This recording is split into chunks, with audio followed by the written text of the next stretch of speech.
It's not here. We'll do our best, right? We can turn the mic off and I can shout if we need, but that won't work for the stream, will it?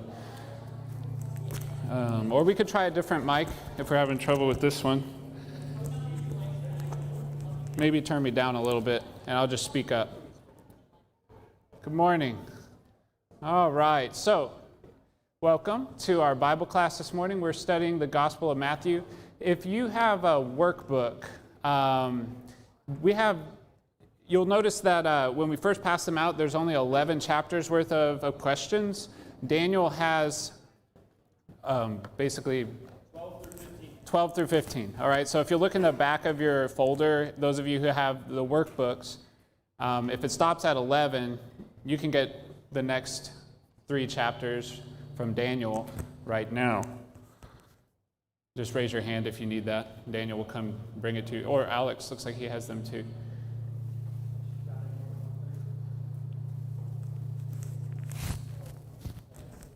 All right. So, just a quick recap. So, when we look at an overview of the book of Matthew, the way Matthew wrote his gospel, he weaves between Jesus' narrative and Jesus' teaching. And so we kind of go back and forth.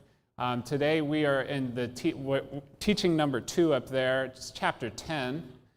We just finished section full of Jesus' miracles, if you remember, on Wednesday night. Tons of miracles in chapter 8 and 9, or a bunch. And so we also picked up on some themes in these first few chapters. In the first chapter, we noticed that Matthew emphasizes the kingship of Jesus, that he's the messianic king. All right, and we see a lot of terminology. The kingdom of heaven is at hand, for instance, is what John the Baptist preaches before Jesus comes. And we also see that Matthew shows how Jesus fulfills Israel's story. We see that starting in the first few chapters as the narrative parallels a lot of the things that happened to Israel. We have the fleeing to Egypt, fleeing a king who's looking to kill babies. There's a lot of similarities, and we talked about those. And then we go into the first teaching, which is the Sermon on the Mount in chapters 5 through 7. And then we learn, what is this kingdom all about? We start to learn about that. And what is righteousness? And what does Jesus require?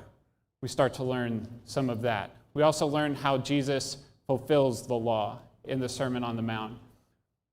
On the Mount. Sorry, I say mountain sometimes. It's not a mountain, it's a mountain. All right. And then on Wednesday, Daniel taught. And we connected in chapter 7 how it says Jesus, the crowds were amazed with his authority, someone who spoke with such authority. And 8 and 9, we see Jesus demonstrate that with his healing and the way he speaks. You know, we went at great length to describe the different ways that he's showing authority. I noticed, as opposed to myself, he never second guesses himself, right? When you read through the Gospels, he's always sure of himself. Another way he demonstrates authority. And then the healing. So we saw all the healings that happened in chapters 8 and 9, and those were physical healings. However, they point to the healing that Jesus brings to our inside, to our sin. All right, and so if you remember the scriptures, the Isaiah with the I should have written this down because I'm not going to quote it right, but our griefs and sorrows, he came to heal our griefs and sorrows, alluding to sin. Anyhow, so the physical healing is kind of a signal of the healing that he's going to bring to the inside of us, but for the lost people. Okay, so we didn't quite finish chapter 9, and there's a great transition from 9 to 10. So if you open your Bibles, and we'll start in Matthew chapter 9, verse 35. Matthew 9, verse 35. And we'll go to the beginning of 10:5. And Jesus went throughout all the cities and villages, teaching in their synagogues and proclaiming the gospel of the kingdom, and healing every disease and every affliction. When he saw the crowds, he had compassion for them, because they were harassed and helpless, like sheep without a shepherd. Like sheep without a shepherd. Then he said to his disciples, "The harvest is plentiful, but the laborers are few.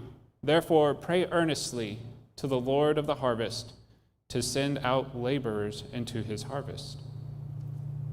And he called to him his 12 disciples and gave them authority over unclean spirits to cast them out and to heal every disease and every affliction.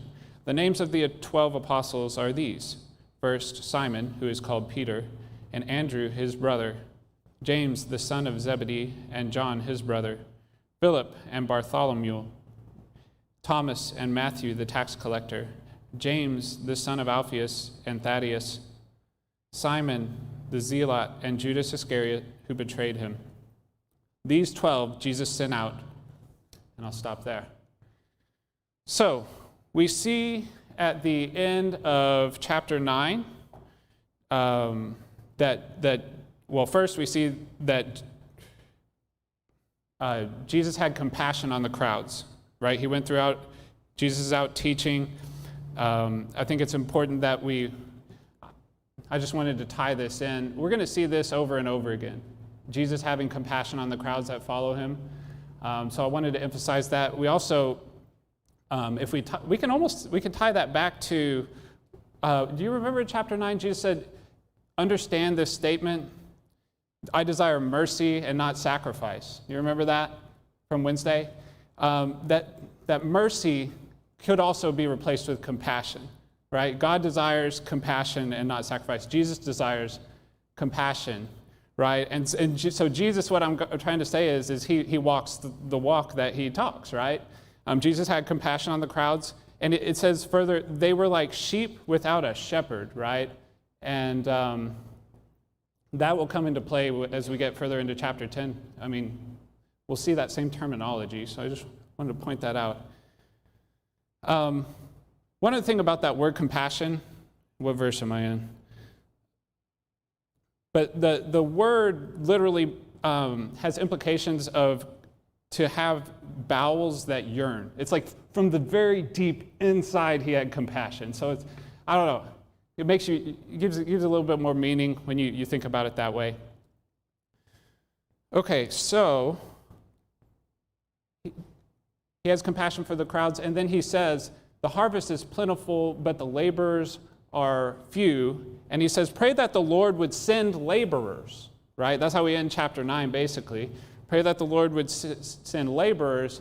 And then in chapter 10, he calls his 12 disciples, who are apostles, are then called apostles very shortly.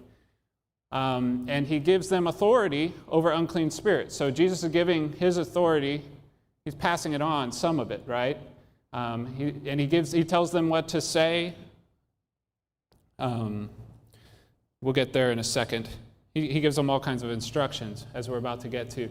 But he gives them authority over unclean spirits and healing power, ability, right? So that's how we transition from 9 to 10. And I'd like to go ahead and read the rest of 10. So we'll start in 10, chapter 5, verses 11 through 1. Matthew 10, verse 5. Oh, hold on one sec. I'm sorry, y'all. I'm always a little scatterbrained out here. I have some other things I wanted to say before we read this. Okay? I get nervous. I want to do a good job for you. Okay, so, all right. With these 12, so Matthew identifies the 12 apostles. We just read that, right? I wanted to point out that apostle means one sent out on a mission. Okay, literally, that's what it means, one sent out on a mission. And I wanted you to notice that they're grouped in groups of two. I think that's interesting. Some people think that that's how they worked, was in groups of two. I don't know. Or perhaps, where two or more gathered, I'll be there. Maybe there's some significance to that. Or number of witnesses required, right? Anyway, it's just interesting to think about. And I wanted to also point out that these are just ordinary people, as we've all heard before, I'm sure. These were not like, he didn't find like the king of Rome and these are, we have fishermen, as we read in chapters 3 and 4. He called literal fishermen, and he called Matthew, we just read in chapters 8 and 9, right, who's a tax collector. So we have ordinary men, people you wouldn't expect, who are called to do extraordinary things. And I think that's important for us to think about, right? We're, for the most part, ordinary people. We'll have some things in common with the apostles. We have some things that are not in common. We don't have the abilities they do, right? But it's worth thinking about that. And so now let's jump into chapter 10, verses 5 to 11:1. These 12 Jesus sent out, instructing them, "Go nowhere among the Gentiles and enter no town of the Samaritans, but go rather to the lost sheep of the house of Israel, and proclaim as you go, saying, the kingdom of heaven is at hand. Heal the sick, raise the dead, cleanse the lepers, cast out demons. You received without paying, give without pay. Acquire no gold or copper for your belts, no bag for your journey, or 2 tunics or sandals or a staff, for the laborer deserves his food. And whatever town or village you enter, find out who is worthy in it, and stay there until you depart. As you enter the house, greet it. And if the house is worthy, let your peace come upon it. But if it is not worthy, let your peace return to you. And if anyone will not receive you or listen to your words, shake off the dust from your feet when you leave that house or town. Truly, I say to you, it will be more bearable on the day of judgment for the land of Sodom and Gomorrah than for that town. Behold, I am sending you out as sheep in the midst of wolves. So be wise as serpents and innocent as doves. Beware of men, for they will deliver you over to the courts and flog you in their synagogues, and you will be dragged before governors and kings for my sake, to bear witness before them and the Gentiles.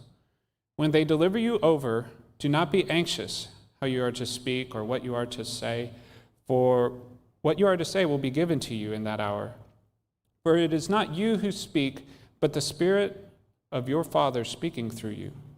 Brother will deliver brother over to death, and father his child, and children will rise against parents and have them put to death.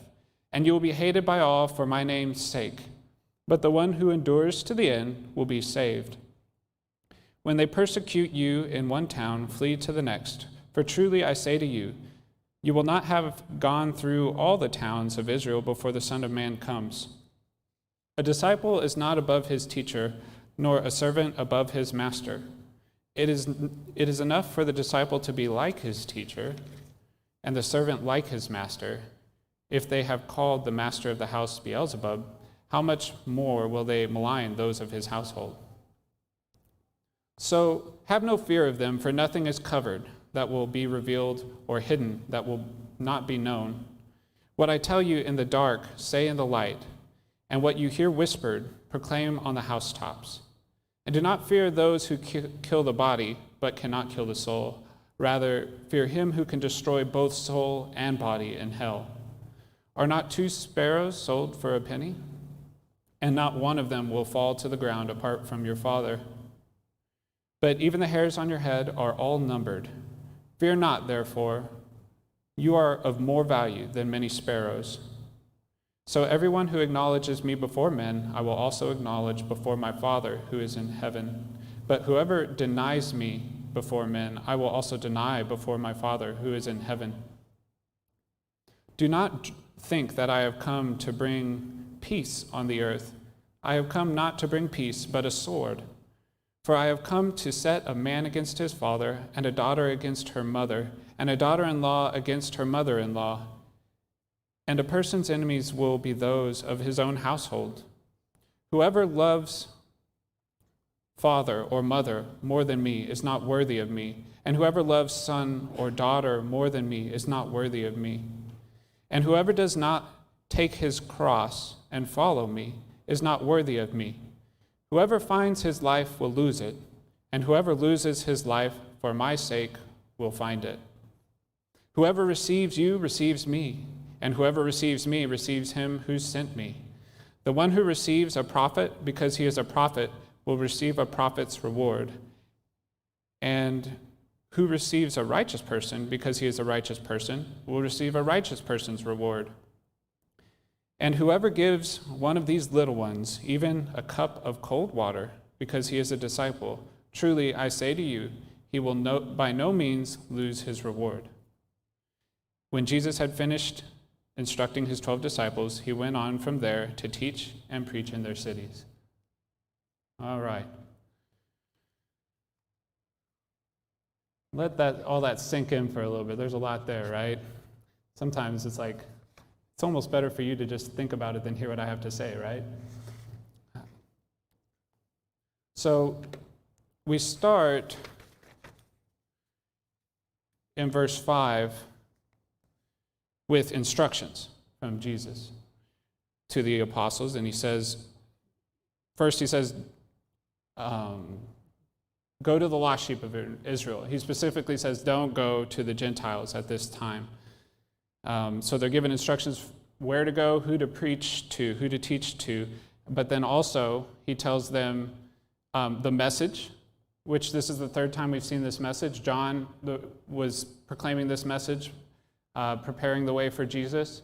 Jesus preached this message, and now he's commanding the apostles to preach this message. And I want to say, when Jesus gave these instructions, the actual word in verse 5, mine says instructing them.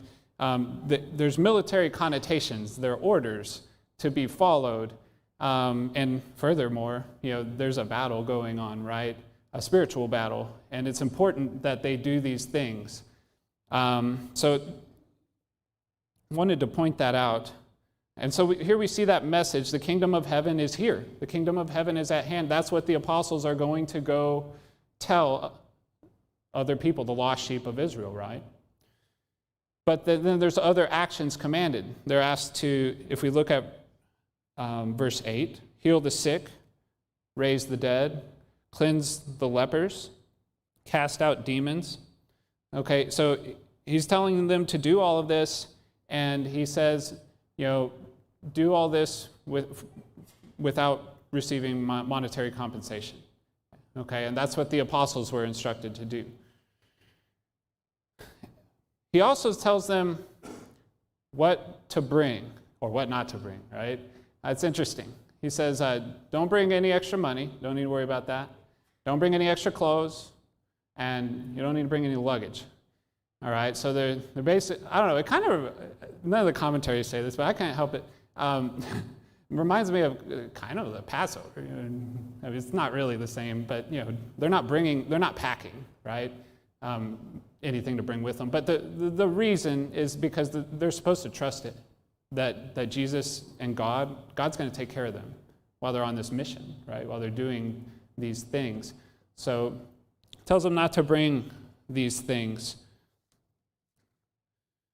He also says, when you go to a town, find out who is worthy and stay with them, right?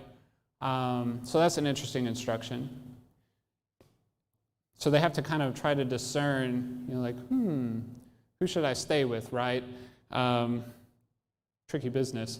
And it also says, Jesus says, that those who don't listen, says to shake the dust off their feet and move on. Oh, I got behind. So that's an interesting statement right there. Shake the dust off your feet when you leave that house or town. I spent quite a while trying to figure out, is there something special about this? And as far as I can tell, this just means you delivered the message, you told them what they needed to hear, and if they reject it, it's on them at this point. Shake the dust off your feet and move on. That's how I interpret that. Any questions or comments about any of these initial kind of instructions or anything I've said? Because I'd be glad if there's something important that I missed, for you to help fill things in. I think we're good. I'll give it a time. Yes.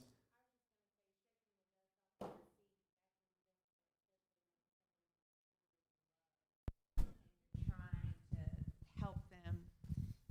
Oh, do I need a mic? I don't know. Oh. And you're trying to help them to see the truth. You know, it can be hard to shake the dust off your feet, but if someone really is not wanting the message, it's probably better to move on to somebody who does, because you can spend so much time on someone who just is adamant about never obeying, versus you could have spent that time trying to help others who would have the heart to obey. In this instance, when Christ tells them what to do, he kind of puts them through a litmus test. If you look at the custom, you have a hospitable group, right? He says, go find out who's worthy. Who's going to first follow the law of Abraham and be hospitable? Then when you get in there, then you should be telling them stuff, and then do they accept it or reject it? And so there's consequence. So you see there's a step progression of how he really handles this. And that's very important for us, because often we want to go to people and say, hey, you didn't obey the gospel, you're going to go to hell. It's probably not a good place to start, right? So I think there's a parallel we could put there. Thank you all for the comments. It was Brent and Stacy. I'm glad I didn't try to get it right. I would have missed that one. Met y'all on Wednesday. I apologize for forgetting. Glad to have you. Good comments. Okay. I don't know. I'm always reminded also of, I don't want to get too wound up on or too far off the beaten trail, but of Ezekiel. God told him, deliver the message, and then the blood's on their hands. And that is hard. And it doesn't mean that you can't try again if you are working with somebody, but you just have to use, I guess, your best judgment, right? Okay, well, let's go ahead and we'll move on. So just to summarize real quick. So Jesus gave them instructions. We haven't gotten to the stuff that's like, whoa, and here we are with the question in verses 16 through 36. What is if you were going to put it in one word, what is the foreseen obstacle or / danger that is before the apostles? There we go. All right, man, yeah, or other men. That's good. All right, Brian got it. Ding, ding, ding. Thanks, Brian. Okay, so, and he goes on to allude to specific different kinds of people. If we start in verse 16, the first thing he says, I'm sending you out as sheep amidst wolves, right? Now, that doesn't sound good at all, right? Oh, dear. If you're an apostle, you're like, oh, you might start to think, what did I get myself into? But none of them, Jesus chose the right people, because none of them left him after they heard this speech, right? They went and did, for the most part, what he was asking them to do. And so there's persecutions that are coming. There's going to be opposition, right? And instructions are given regarding those who will oppose them and this prophesied persecution that Jesus delivers here. One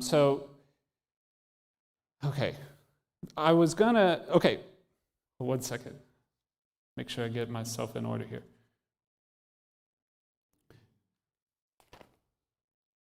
All right. I'm going to keep us on time here. I'm going to answer the question for us. So the different... This is what happens when you don't look at your notes. Okay. If I can back up just a little bit. Specifically with the dangerous people, or opposition, I said the wolves, it'll be men. He talks about courts. He talks about flogging in synagogues and kings and governors. They'd be brought before them, right? And so, we when you read the book of Acts, you see this coming, a lot of this happening, right? And we just studied that not too long ago, right? That was last year. So it should be somewhat fresh in your mind if you're in the Acts class.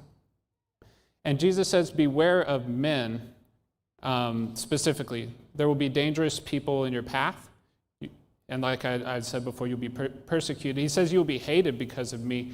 He, in verse 24 and 25 says, that part I think is a little bit tricky, at least it was for me. Some of you might be like, no, that's not tricky. But verses 24 and 25, he talks about a disciple's not above his teacher, nor a servant above his master. But he talks about Beelzebub, and it's kind of like, well, what's that? Well, I think what he's talking about here is, the Pharisees, and we'll get to this pretty quickly in future lessons, part of their ammunition is, well, he's in line with the devil. That's how he controls the demons, right? That's part of their argument against to try to get, make Jesus look bad, and so Beelzebub, as far as I have read, is just an allusion to the accusations that will be against Jesus and his people, that they are not people of God, that they are on the other side. They're evil, So that's what he's getting at there. And so what Jesus is saying is, they're going to accuse me of being in line with Satan, and therefore you're going to also be accused of that, because you're my followers. He's the master, they're the servants, right? Anyhow, okay, so special instructions given. This happened to Steve earlier. I just had to click on the screen on Podium PC and then it started working, but the clicker up here is not working. But the special instructions given regarding those who will oppose and persecution, he says, he doesn't say specifically be careful, quote, right? But he says beware of men, right? So that means be careful. And then he says be wise as serpents. All right, well, what? Be wise as serpents. There's only one serpent I really remember. All right, you want me to be like that guy? But no, I think what he's alluding at here is it's a little tricky, but as far as I can tell, whenever someone sees a serpent, they try to kill it. So serpents got to be wise to survive, kind of a thing. I think that's what he's getting at. Just be wise as serpents, be shrewd, have good judgment, I think is what he's trying to get at as you go out. But he also says be harmless, there we go, as doves, or it might say innocent, or it might say simple as doves. There's different translations, but it's interesting. So they're going to face opposition, but he's going to ask them not to fight back, at least not, They'll keep preaching the word, but they're going to be harmless as doves. And when you're persecuted, he says, flee to the next town. So he's giving instructions. So just further instructions of what to do when they face different things. They're not supposed to stay when they're persecuted. They're supposed to leave. You must love me above all, even your family, and you must be willing to give up everything and follow me. So these are the instructions he's got for when they're faced with the difficulties, when they're faced with the coming persecution. Now, I wanted to take some time here. I had two questions kind of put together in the workbook. What words of comfort does Jesus give the apostles? Given, now we know, there's going to be trouble ahead. What words of comfort? Or what words, some of there's implications in it. Like you might have some statements that have implications of comfort. And is there anything that Jesus says they should fear? That one's easy. So maybe spend more time on the first one. I'd like for you to group up with those around you and discuss this. And I think we'll have actually some time to share out on this one, I think. So that'll be great. Do we have someone running around? All right, Alex has the mic, so you will be mic'd. But do speak out. Go ahead and take a few minutes, talk to the people around you, and see what you can come up with. You might have to move. If there's no one around you, I do encourage you to move a bit.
Up these conversations.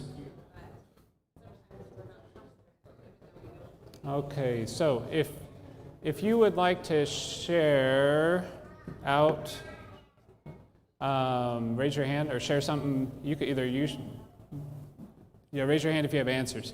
I want some answers. Answers. What words of comfort does Jesus give the apostles? Steve. Well, from a gospel preacher's standpoint, first of all, these guys were illiterate and they were uneducated. And they're going to be before kings and queens and leaders of government and all that. And I just think from a gospel preacher's standpoint, the ability to walk into a situation like that and know that the Holy Spirit's going to provide all of the words that you need in a perfect way is great comfort. Not having to worry about any of the physical, material things that you would have to worry about is covered. Your food is covered. All of that is covered. And not only that, but he basically says, I'm going to be with you. I think there's great comfort in that. All right. Thank you, Steve. You covered a good amount of the answers I've got on my sheet. I like that he brings to light that, these men are generally not considered educated, as but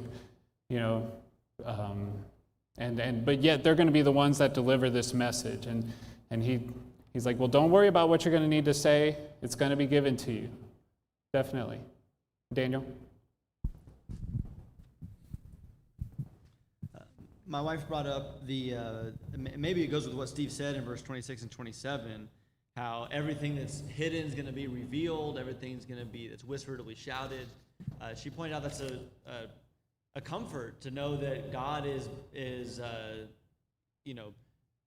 giving us the power. He's using us, and Brian talked quite a bit about how God uses. He doesn't send angels, was Brian's point, and he didn't stay around in the flesh. Instead, he chose his people to be parents, to be teachers, to be preachers, to be friends who are sharing the gospel with others. He uses us, and the things that we do, even if we think they're small and hidden, will be magnified, and God will take His message, and everything that's hidden is going to come to light, and we can take boldness and strength in that principle and that part of God's character. And I'd like to play off of that, and then Jordan will hear you. One possible interpretation of that he's going to bring to light what's hidden is also, the justice that's going to come in the end, right?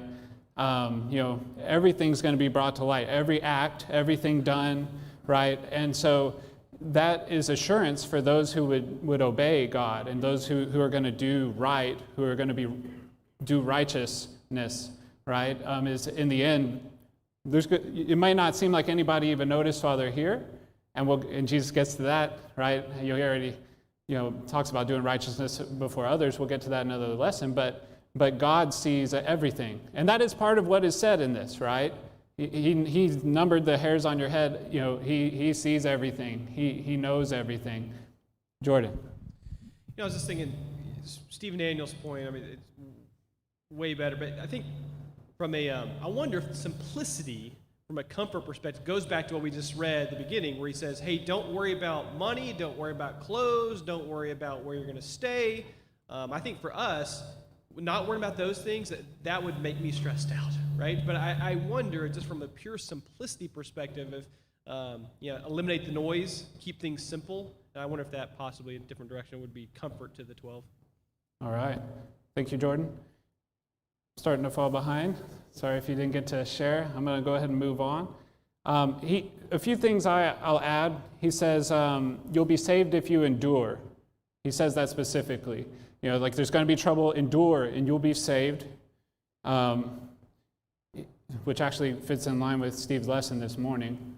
We got to endure till we get to heaven, right? Like you keep that in your mind and you stay set on that. Okay, we already covered that. The Holy Spirit will give you the words. God is greater, Steve said. God values you. With the sparrows and the hairs on your head, he talks about, God's aware of when 2 sparrows die, which are sold for a small amount, right? And they don't seem very valuable to the human, right? However, so if God is aware of these sparrows, how much more would he value you? He values you, and he loves you, and he's in control. And then he also says further down, if you acknowledge Jesus before others, Jesus will acknowledge you before God in heaven. So a lot of it is looking toward the end, right? The endure to the end, you'll be saved. And these are things that, the apostles needed to do, but these are things that we need to be thinking. This is important for us in our walk. Okay, so to the fear. Oh, I wanted to say also, trust is a common thread, right? Most of those things, if you don't have faith and you don't have the trust, then they don't work, right? You're not going to trust that God's going to provide all the things or give you the words to say. Okay, so Jesus basically says, have no fear of people. Now, don't fear these men who are going to come against you. They can only harm your physical body. It's like, oh, gee, they can only harm my physical body? Well, but, so the stakes are, that's a statement worth swallowing for each of us, right? Because Jesus will go on to say other things like, you're not worthy of me unless you take up your cross and follow me. The implications, of the cross, that's crucifixion, that's death. You have to be willing to suffer and die for me to be worthy of me. Anyhow, I'm getting ahead of myself. 3 times he says, do not fear, though, right? That's the point here. In 26, 28, and 31, right, we have no fear of them. Do not fear those who will kill the body but cannot kill the soul. Fear not, therefore, you are more, right? So they're not to be afraid of anything except for God, right? So fear him who can destroy both your body and your soul in hell, it says. You fear that possible separation from God and the eternal fire that's already been mentioned by John the Baptist. So an important thing here is priorities. I think that's part of what Jesus is trying to get at here. He talks about bringing a sword. He didn't come to bring peace but a sword. It seems like, wait, didn't you just say, blessed are the peacemakers? However, Jesus is not the one who's creating the problem. We know this, right? It's the sword is just, that's the truth, right? Jesus is what he needs to be, and there's those who accept him, and there's those who accept the truth, and there's those who stand opposed. And that's the crux of how that sword works, right? It's how people respond to Jesus and how people respond to his message and the word. So we have those who accept and those who reject. And he specifically in this section talks about families. Most people have deep love for their family members, right? And he's like, well, you can't love your family more than me. And it's like, all right. So we're learning, what does it mean to be a follower of Jesus? And you have to love him most. You have to love God most, more than even your family if you were put in that situation. He specifically says, I've come to set man against his father, daughter against her mother, and so forth. And again, the truth of that, as far as I know, is it's those who accept and those who reject, right? And so within families, there's going to be people who accept Christ, people who accept the gospel and obey it, and there's going to be people who reject him and don't want anything to do with it. And they're going to clash, okay? And you might experience that in your own life even. All right, I talked about this. Take up your cross and follow me. I'm running out of time. Okay, he who loses his life for my sake will find it. So the inference is, clearly, we've heard this over and over again about priorities, but Jesus is laying it out here, right? very clearly what needs to be most important and what the responsibility and perhaps, I mean, should it be called a burden? But I don't think it should be called a burden. But what it takes to really be his disciple. In the last section, he talks about rewards. It's kind of don't have a whole lot to say about it. He talks about whoever receives the apostles receive Jesus, who then in turn receive God. So that still holds true today. We have writings of the apostles. Are you going to receive those? When you receive those, anyway, the teachings of the apostles we have still preserved. And then he has this section where he talks about whoever receives a prophet's reward, receives a prophet will receive a prophet's reward, and whoever receives a righteous person will receive a righteous person's reward. And I think this is just to say, I couldn't put it, I studied it a good while, and all I can infer is the obvious, is that those who receive them will be rewarded. I don't know why he goes through this progression of prophet and righteous person. It seems like he's amping it up, maybe. Maybe the reward is bigger and bigger. I don't know. But the crux of this whole paragraph is that those who accept and those who give and help these apostles will receive. They will by no means lose their reward, but will receive reward. So, just to kind of summarize, we see two responses to Jesus. We see acceptance, and I tried to list verses, the little things that are said that show acceptance, and rejection. Might take a second to look at that, but you only get 1 second because we got to move on. The bell's going to ring. It's a lot of words. I don't have time to read it all even. And next Wednesday, this coming Wednesday, not next Wednesday, we will dive into chapter 11, where we're back into narrative. So, there's the bell. Hope you all have a good rest of your day today, and look forward to seeing you on Wednesday, Lord willing.